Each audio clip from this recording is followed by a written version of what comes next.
Muy buenas noches, queridos hermanos. Estamos juntos en esta reunión virtual y compartimos en esta oportunidad un poquito más acerca de esta carta que estamos estudiando, que es la carta a los Gálatas.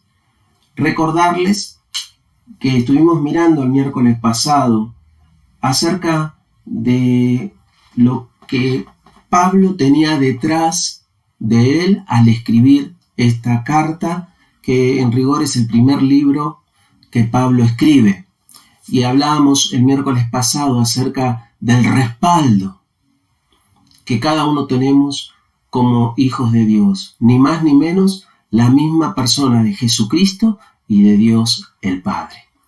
Y no vamos a entrar en el tema del miércoles pasado tan solo para recordar esta expresión. De esta manera comienza esta preciosa carta, donde el tema de la justificación y el tema de la vida por fe o el vivir por fe son temas que están muy bien explicados, pero el tema central es la libertad que todos tenemos en Cristo, todos aquellos que hemos creído en Cristo. La carta a los Gálatas nos va a hablar de esta libertad que la salvación ha dejado en nuestras vidas. A lo largo de los 13 libros que el apóstol Pablo escribe, hay una constante en cada uno de ellos, y es esta expresión de la pluma de Pablo: gracia y paz a vosotros. Y es una expresión preferida del apóstol Pablo, porque en verdad, con el paso de los años, los creyentes nos vamos dando cuenta que la gracia de Dios lo es todo. Hay tantos temas en la Biblia. La persona de Dios tiene tantas aristas preciosas para estudiar. Pero sin lugar a dudas, la gracia es el gran tema que todo hijo de Dios termina abrazando por su importancia, por sus características y por lo bien que hace a cada una de nuestras vidas. Pero recién dijimos que la carta a los Gálatas es la carta de la libertad y ahora estoy hablando de la gracia. Entonces, ¿qué tiene que ver la gracia con la libertad? Miren, como vamos despacito, pues tenemos tiempo, tenemos que ver cuál es el cimiento de la libertad. ¿Dónde está apoyada la libertad que tenemos en Cristo Jesús? Y el cimiento de la libertad es justamente la gracia. No doy más introducción. Emprendemos la lectura de la Biblia. Gálatas capítulo 1, verso 6, dice la Biblia de esta manera: estoy maravillado de que tan pronto os hayáis alejado del que os llamó por la gracia de Cristo para seguir un evangelio diferente. No que haya otro, sino que hay algunos que os perturban y quieren pervertir el evangelio de Cristo. Cuando hablamos del evangelio que trae la libertad, tenemos que saber que muchas veces el evangelio se tergiversa. Y dice la palabra de Dios que en vez de traer libertad, trae lo que dice el verso 7, perturbación a la vida de los oyentes. Ahora, ¿cómo puedo entender? ¿Sí? ¿Cómo puedo entender esto que la gracia es el asiento de la libertad? Tengo algún concepto de la gracia, tengo algún concepto de la libertad, pero ¿cómo podemos hacer para poder entender la expresión de Jesucristo cuando Él decía la libertad gloriosa de los hijos de Dios? ¿Cómo puedo conocer, cómo puedo entender la expresión del Maestro cuando nos decía: y conoceréis la verdad, y la verdad os hará libres?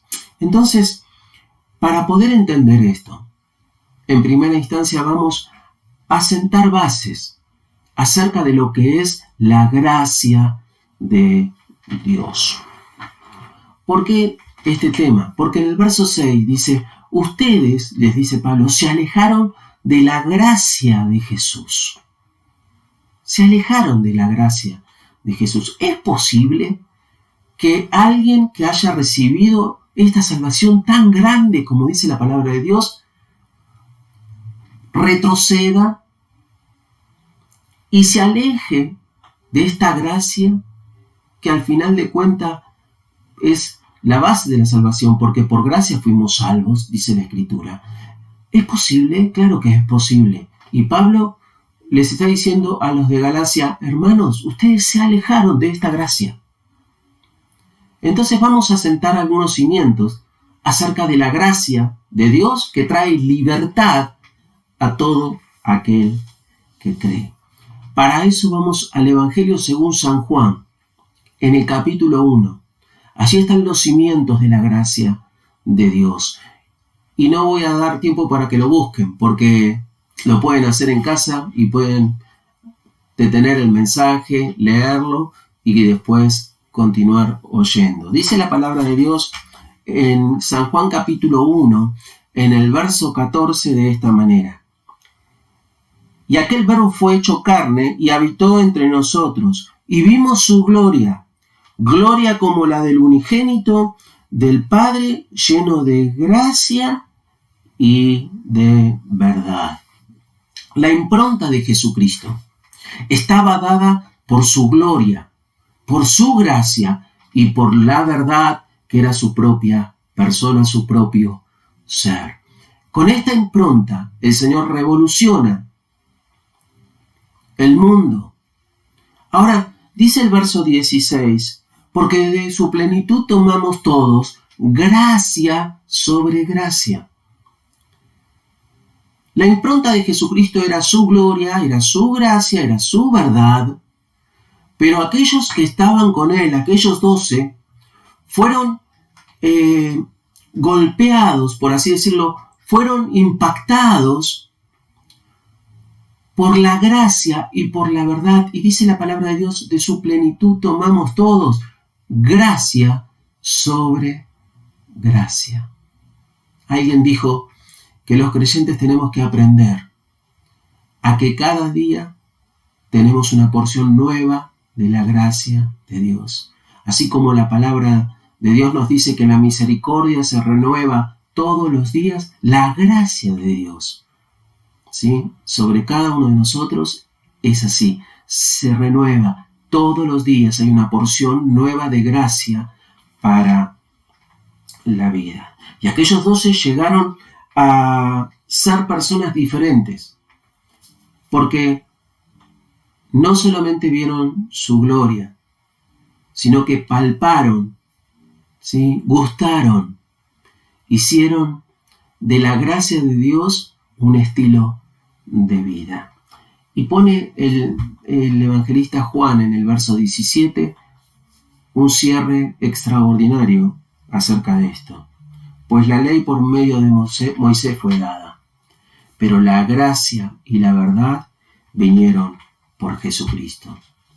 La ley, con sus parámetros, con sus conceptos, con sus ordenanzas, con sus demandas, ¿sí?, lo único que ha hecho fue colocar cadenas, grillos a las personas.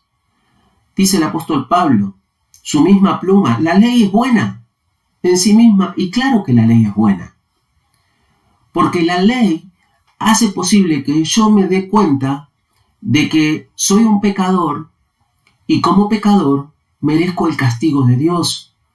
La ley es sencilla. La ley dice, haz esto y vas a vivir. No lo hagas y vas a morir. Pero claro, la ley nada puede hacer con el pecado. No puede darle solución al pecado. Y allí entonces entra la gracia de Dios. Jesús llega a la vida con su gracia, ¿sí? Y entonces, mediante la fe, hemos creído a este evangelio, que es poder de Dios para salvación a todo aquel que cree. Y entonces Jesús, el único y maravilloso Jesucristo, el Señor, es aquel lleno de gloria, de la gloria divina, lleno de la gracia divina y lleno de la verdad divina. Y de este conjunto da como resultado que vos y yo podamos tener libertad en Cristo Jesús. Son los mismos labios del Maestro, que decía: conoceréis la verdad y la verdad os hará libres. Juan 8:32. Ahora, hablamos y hablamos de gracia. Generalmente se repiten en tantos mensajes la expresión la gracia de Dios. ¿Pero qué es la gracia? Decíamos al comienzo que cada uno de nosotros tenemos una idea acerca de la gracia de Dios. Y decimos, la gracia de Dios es un favor de Dios inmerecido. Algo que me da Dios que yo no merezco. Pero definir la gracia de esta forma es ser un poco escueto, ser un poco tacaño, permítanme el término. Porque la gracia de Dios es la exposición de los sentimientos que Dios tiene hacia mí y hacia vos. La gracia de Dios es la manifestación palpable de las emociones de Dios acercadas a la vida del hombre, a tu vida y a mi vida. Ahora, hablar de la gracia es un tema extraordinario. Pero ¿qué relación tiene esta gracia con la libertad? Decíamos al principio que la libertad se apoya en la gracia. La gracia es el cimiento de la libertad que todos tenemos en Cristo. En uno de los idiomas más antiguos del mundo, que es el idioma asirio, la palabra gracia significa un amor libre que da. Un amor libre que da.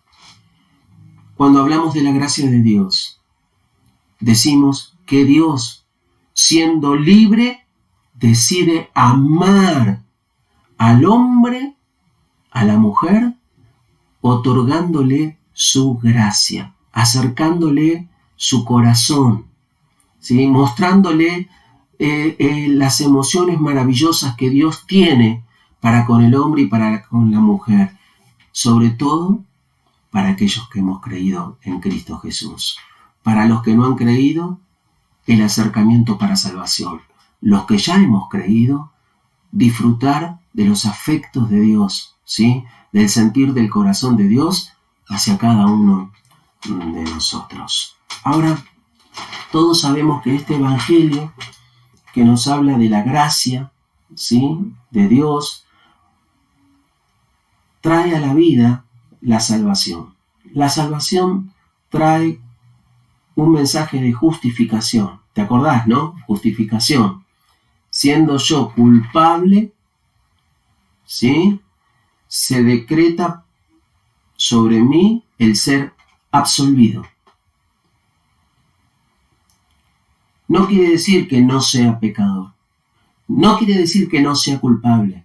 Siendo yo culpable, soy absuelto, ¿sí?, porque Dios me ha justificado en Cristo. El Evangelio también nos ha traído la redención. 3 palabras en la Biblia para redención. Agorazo. Ir al mercado de esclavos y comprar un esclavo. Exagorazo.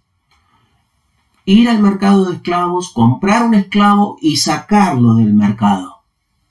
Lutró. Ir al mercado de esclavos, sacar a ese esclavo del mercado de esclavos y llevarlo lejos de ese mercado para otorgarle libertad. Reconciliación. Un acuerdo entre partes.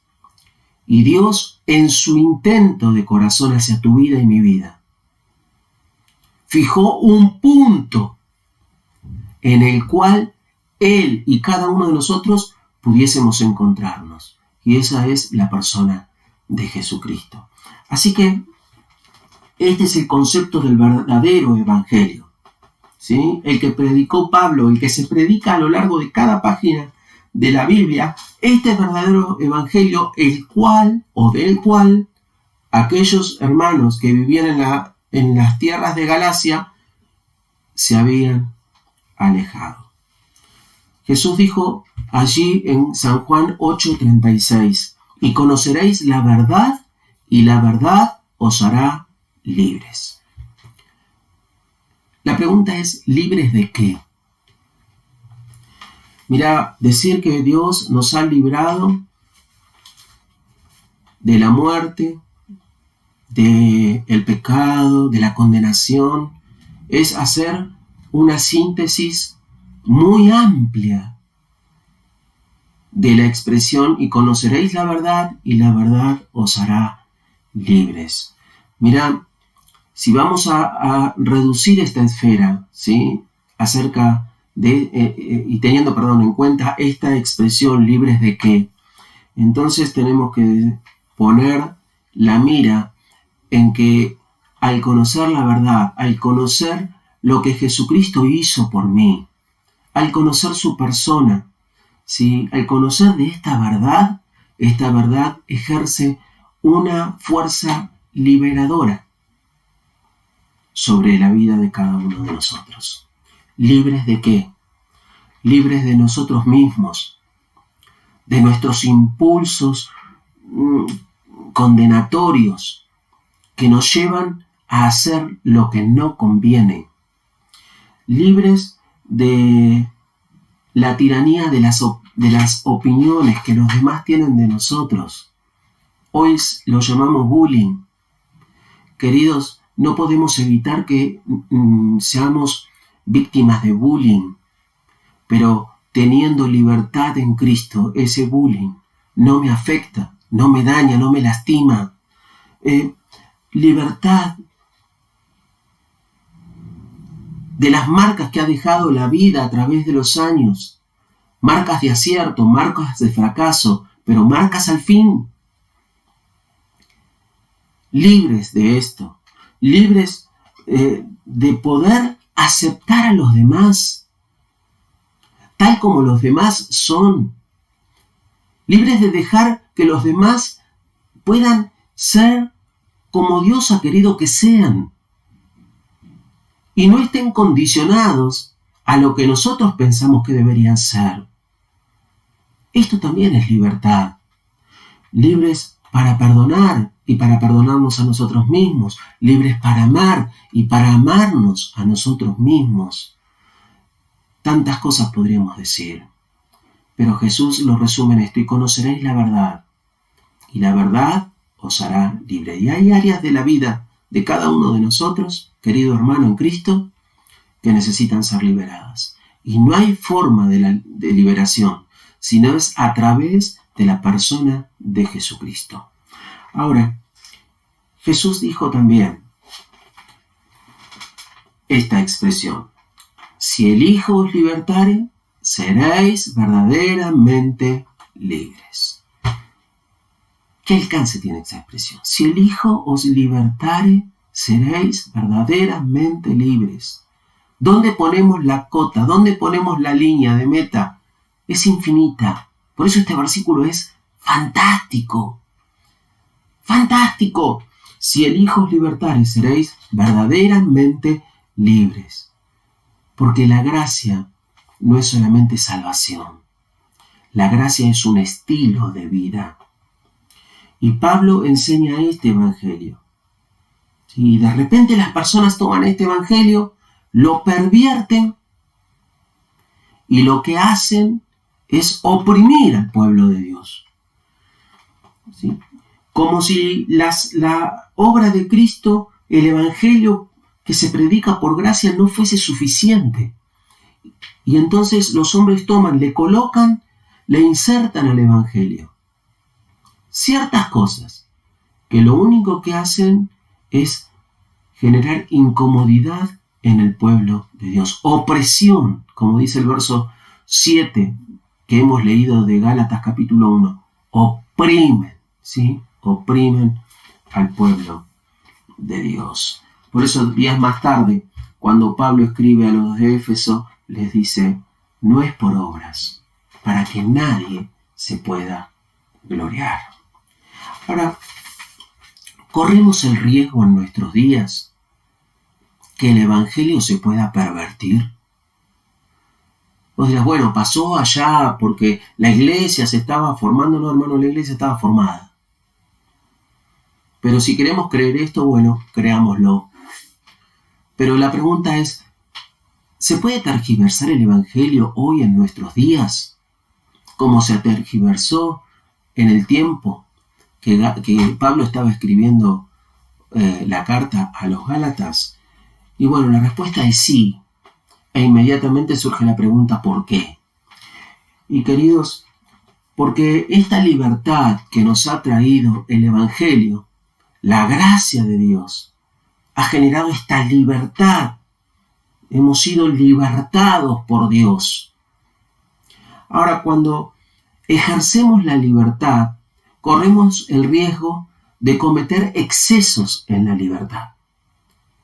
Y caemos de la libertad al libertinaje. Y esto es una irresponsabilidad, ¿sí? Porque el libertinaje no es ni más ni menos maquillar la palabra esclavitud. Porque cuando caemos en el libertinaje, volvemos a caer en el pecado. Y el pecado genera siempre esclavitud. Por lo tanto, lo único que se hace es caer en libertinaje y maquillar la palabra esclavitud. Ahora, tenemos que tener presente que cada uno de nosotros somos siempre inclinados al mal, por naturaleza. Por lo tanto, esta libertad que nosotros tenemos, que se asienta en la gracia preciosa con la cual Dios ha bendecido nuestras vidas, debe ser cuidada. Debe ser administrada correctamente. Por ser libres no puedo hacer lo que quiero. Eso es lo que estamos diciendo. Y eso es lo que está diciendo Pablo. ¿Sí?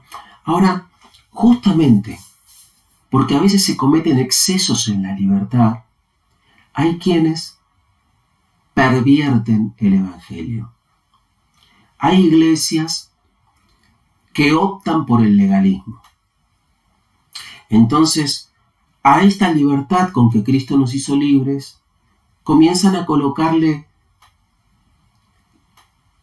cadenas del legalismo. Y el legalismo lo que hace es generar temor. Gobiernan las iglesias a través del temor, siendo inflexibles, ¿sí?, en cuanto al error, siendo implacables en cuanto a la disciplina. Estuve leyendo en estos días y me encontré con una historia preciosa, quiero compartirla con vos. Un cristiano recién convertido va a su pastor y le dice, ¿cómo puedo yo agradar a Cristo? La respuesta fue instantánea. Ve a tu guardarropas y saca toda la ropa de color. Tenés que comenzar a vestirte en forma sobria. Vestite con colores blancos o negros. No vuelvas a dormir en una almohada mullida. No te higienices con agua tibia. No te afeites, porque cada vez que lo haces ofendes a tu Creador, porque estás manifestando que lo que Él creó se puede mejorar con tu mano.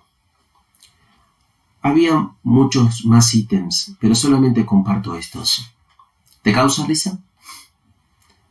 Quizás la palabra "qué absurdo" llegó a tu mente y a tu corazón. Y sí, es una respuesta muy absurda.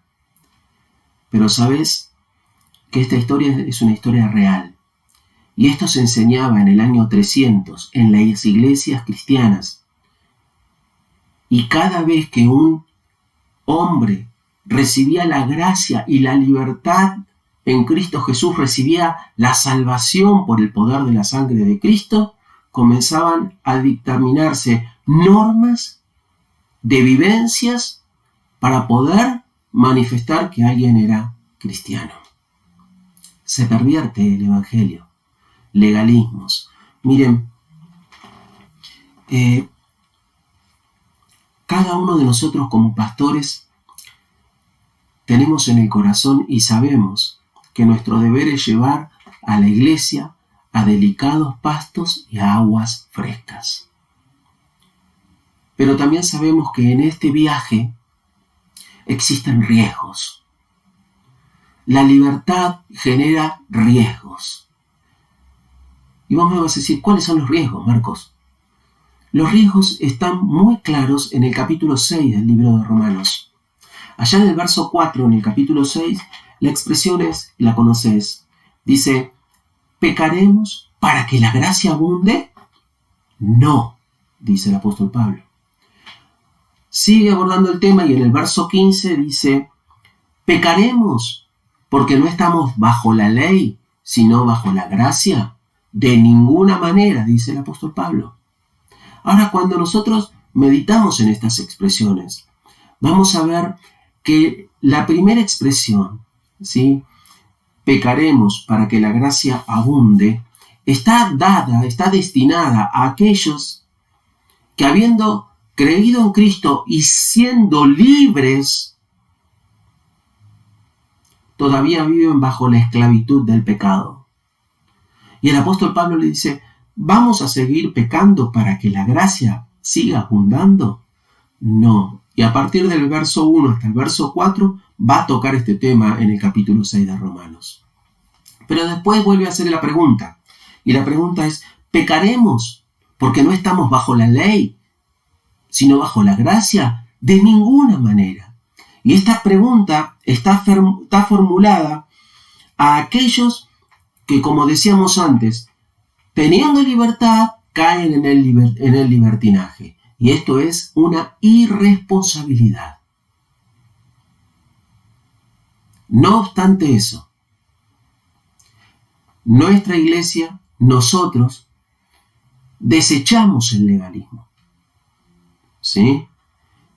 Porque el legalismo, como dije antes, gobierna a través del temor. Y mirá, Jesús nos dio un montón de mandamientos. Podemos anotarlos, son muchos los que aparecen en los evangelios, pero hay uno, que es el que se repite constantemente. Parece como que es el mandamiento preferido de Jesús. Y a través de los 4 evangelios, 18 veces Jesucristo nos da este mandamiento. ¿Y sabes cuál es? No tengas miedo. No temas. No tengas temor. Y por eso desechamos el legalismo. Porque el legalismo gobierna con el temor. Y Jesús dio un mandamiento. No tenemos que tener temor. Ahora, tenemos una visión un poco trastocada respecto de Dios. Pensamos que Dios está caminando con sus brazos atrás, su ceño fruncido, sus ojos penetrantes, ¿sí? Como quien nos está tomando examen a cada momento de nuestra vida. Pensamos que Dios tiene una libreta en su mano donde está anotando nuestros fallos, nuestros fracasos, donde lleva la lista de todas aquellas cosas que nosotros queremos olvidar. Y Dios no es así. Dios no es así. Los que ejercen dominio sobre la iglesia a través del legalismo, lo que hacen es mostrar una imagen de la justicia y de la santidad de Dios. Una imagen que no está equilibrada. Miren, Dios es justo, sobremanera justo. Dios es santo, aborrece el pecado. Pero esta no es la única imagen de Dios. La Biblia nos dice que si bien Dios es justo, si bien Dios es santo, si bien Dios no tolera el pecado, en la persona de Jesucristo, La Biblia pone cimientos, asienta otras bases sobre la misma persona de Dios. Y dice la expresión, la misericordia triunfa sobre el juicio y el amor cubre multitud de pecados. Tenemos que tener una imagen equilibrada de Dios, porque Dios es un Dios equilibrado.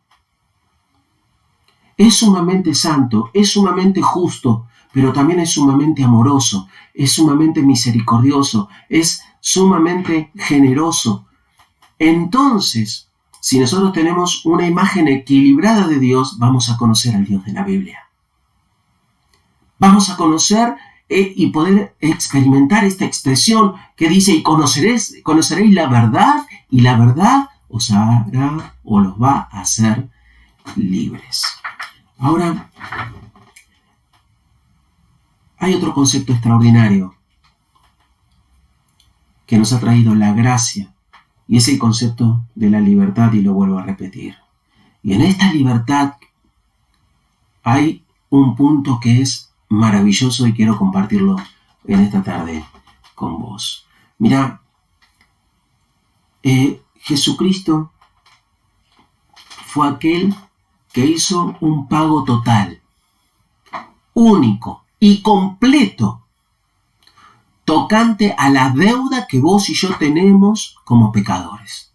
Vuelvo a repetir, un pago total, único, completo, tocante a la deuda que vos y yo tenemos como pecadores. En Gálatas capítulo 5 y verso 1, en el original aparece esta palabra, pregrafreín. ¿Sí? Un pregrafreín. ¿Qué es un pregrafreín? Cuando una persona tenía una deuda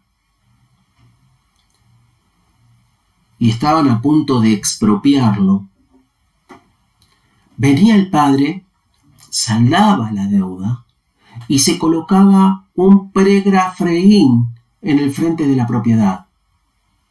El pregrafreín decía, la deuda de tal persona ha sido cancelada por su padre.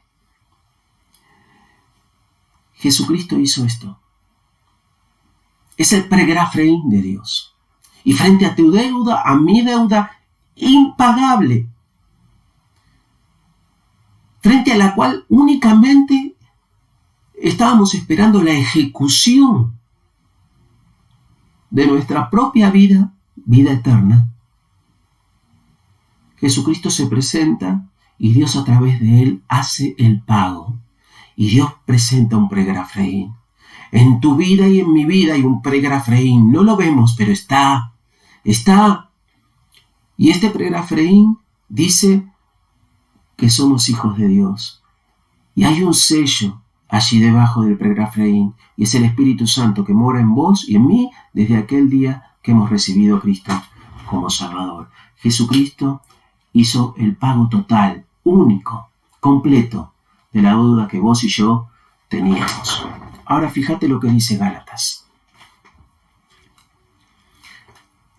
2:20. Conocidísima expresión. Con Cristo estoy juntamente crucificado. Ahora, quiero que analices esto conmigo. Si Jesucristo es este pregrafreín de Dios, es el pago que hizo con su propia sangre, en la entrega de su propia vida por cada uno de nosotros. Él muere y al tercer día resucita. Dios lo resucita de entre los muertos, dice la Escritura. ¿Por qué la resucita Dios? Porque Dios estaba satisfecho con lo que Jesucristo había hecho, con lo que Jesucristo es. Por eso dice la Biblia que Él es el unigénito Hijo de Dios. Hay una satisfacción en la persona de Dios hacia la persona de Jesucristo. Este es mi Hijo amado, en quien tengo complacencia. 2 veces a través de la historia Dios dice esto acerca de Jesús. Ahora, Dios le resucita porque estaba complacido con Cristo. Pero el apóstol Pablo dice, con Cristo estoy juntamente crucificado. Y si Dios está complacido, satisfecho de la persona de Jesús, después de leer Gálatas 2:20, está satisfecho con tu persona y mi persona. Porque el amor de Dios hacia nuestras vidas, que genera esta gracia, que manifiesta esta libertad que tenemos en Cristo Jesús, no está condicionada a lo que vos y yo podamos hacer. No es por la obra que nosotros podamos tener. No es ni por los logros ni por los fallos. Es por gracia. Que somos libres en Cristo Jesús. Y por eso si Dios está satisfecho con Cristo, está satisfecho también con vos. Por eso hace unos días atrás decíamos allí en la iglesia, un día vamos a escuchar buen siervo y fiel, sobre poco has sido fiel, sobre mucho te pondré. ¿Quiénes vamos a escuchar esto? Todos los que hemos confiado en Cristo. ¿Por qué? Porque no se trata de lo que podamos hacer. Se trata de lo que Cristo hizo por cada uno de nosotros. Y si bien nuestra fidelidad es medida, si bien nuestra santidad conviene, si bien abstenerse del pecado, cuidarnos de no pecar, es lo mejor que podamos hacer, ninguno de nosotros vamos a perder la gracia de Dios por caer de alguno de estos estándares. Por el contrario, siempre seremos hijos. Siempre seremos hijos. El pródigo no escuchó reproche del padre, sino un abrazo, y recibió vestido, anillo y calzado. Y así Dios hace con nosotros. Así Dios hace con cada uno de nosotros. Ahora, por eso dice la Escritura, y es una expresión que estamos repitiendo en este tiempo tantas veces, entramos con libertad al trono de la gracia de Dios. ¿Para qué? Para alcanzar gracia para el oportuno socorro. Ahora, también hay un tema de compromiso y de responsabilidad de cada uno de aquellos que hemos sido favorecidos con la gracia de Dios y tenemos esta libertad en Cristo Jesús. Miren, todos nosotros conocemos 1 Juan capítulo 1 y verso 9. Si confesamos nuestros pecados, Él es fiel y justo para perdonar nuestros pecados y limpiarnos de toda maldad. La sangre de Jesucristo nos limpia de todos nuestros pecados. Ahora, este versículo que tantas veces repetimos, este concepto que tantas veces repetimos, tenemos que ligarlo con lo que dice Gálatas en el capítulo 5 y en el verso 13. Y Gálatas dice de esta forma: a libertad fuisteis llamados, pero no vayas a usar esta libertad como ocasión de la carne. Romanos capítulo 6, que sienta bases de la libertad tocante al pecado, dice de esta manera, allí en el verso 13, ni presentéis vuestros miembros al pecado como instrumentos de iniquidad, sino presentaos vosotros mismos ante Dios como vivos de entre los muertos, presentando vuestros miembros a Dios como instrumentos de justicia. ¿Qué propone la Biblia?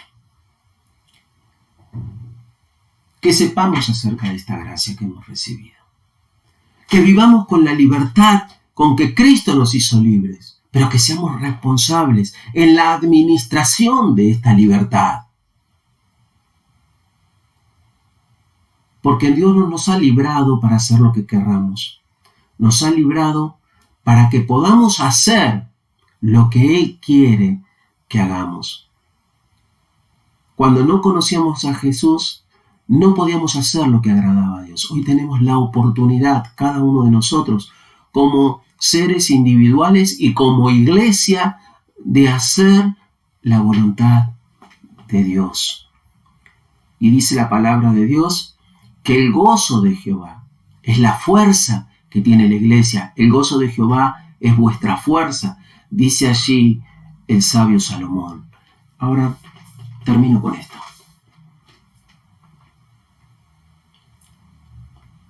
En un contexto lleno de presiones, en una sociedad que nos presiona constantemente, recibimos presiones de todos lados, en lo laboral, en lo familiar, en las relaciones, ¿sí?, con otros, presiones y más presiones, y aún en la iglesia a veces se ejercen presiones. Dios motiva a sus hijos con palabras a nuestros oídos.